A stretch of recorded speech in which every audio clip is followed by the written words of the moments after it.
Welcome back to another episode of Cappuccino Chat. This time we're going to discuss some of the dangers of using AI in your business.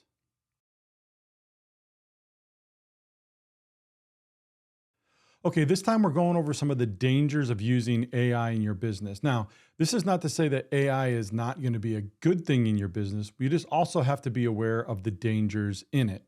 So again, we're not worried about Skynet and Terminators and all that kind of stuff, at least not yet.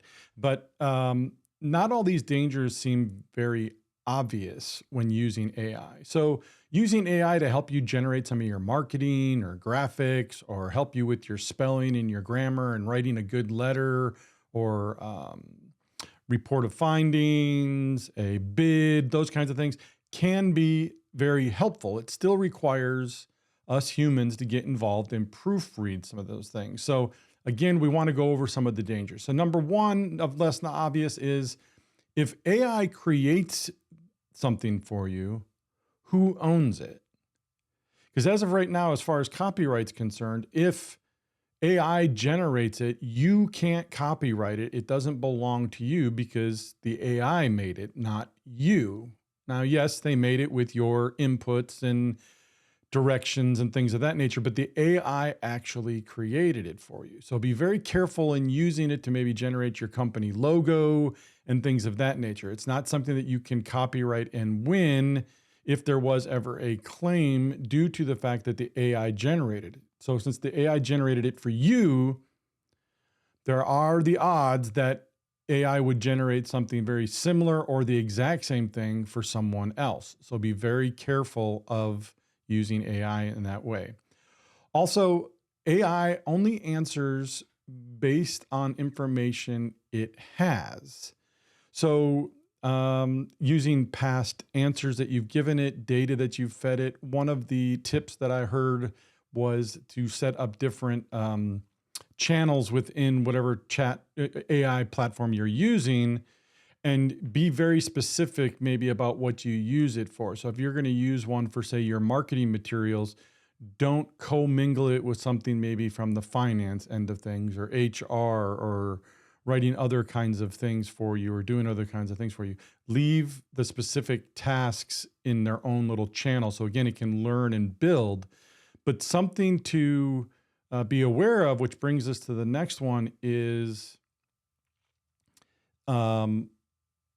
they're possibly going to make stuff up if they can't find something, right? So it's using the internet. So if it's based on what's going on out there, a couple things are going to happen. One, it may guess based on statistics, right? So if you ask it, what's the weather going to be like tomorrow? Well, it's going to use history to predict what the weather will be tomorrow. It, of course, has no idea what the weather is tomorrow. So it may guess based on the data that it has. It's also either going to plagiarize somebody else and or just simply make it up. So if you asked it for the weather, it might reach out to, weather.com and see what it's predicting and give you the exact verbiage and everything else. You don't want to go using that exact verbiage with what it necessarily gets back, right? So because it's only going to do what it can. I remember there being this famous case already with AI where a lawyer wrote a brief using AI referencing previous cases. Well, those cases, the AI made up the cases. Those cases didn't exist. So the lawyer got caught, if you will. So, right. So be very careful that it doesn't write something to fit the narrative that you've given it and that information may be false. Again, it's also going to gather information from the internet, which anybody can post anything. So if the AI runs across it, you want to be aware of the fact that you might get back some false information. So anything where it's referencing somebody else's material, grabbing something, you want to do your due diligence in researching that stuff to make sure it's true, it exists, and everything's good to go. And it's not plagiarizing somebody else's work word for word, those kinds of things. So again, it's going to get you 60% of the way there, but you got to be careful. You still got to get involved and do your due diligence. Now, another one is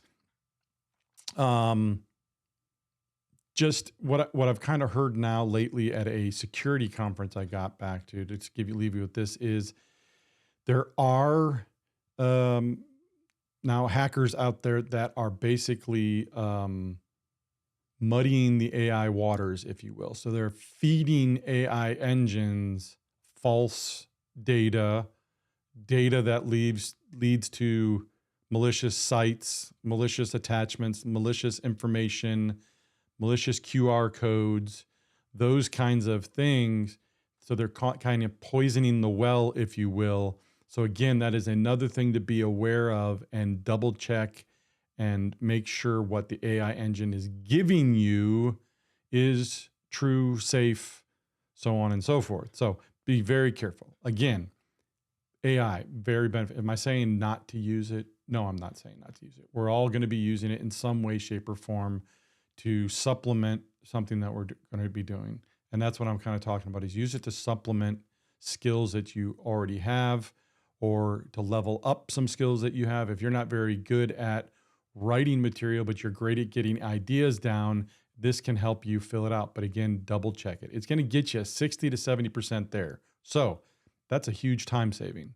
It's not yet going to replace a human altogether, but again, that 60 to 70% time save every time you're doing something, totally valuable. So not saying AI is not good, just be careful on how you use it in your business. So if you'd like more information about my thoughts on AI or running something by me as far as AI, using it in your business and being careful, making sure that employees aren't uploading sensitive, confidential information to try to get the AI engine to analyze it and give them some new data, please reach out to me at the office here, 760-770-5200.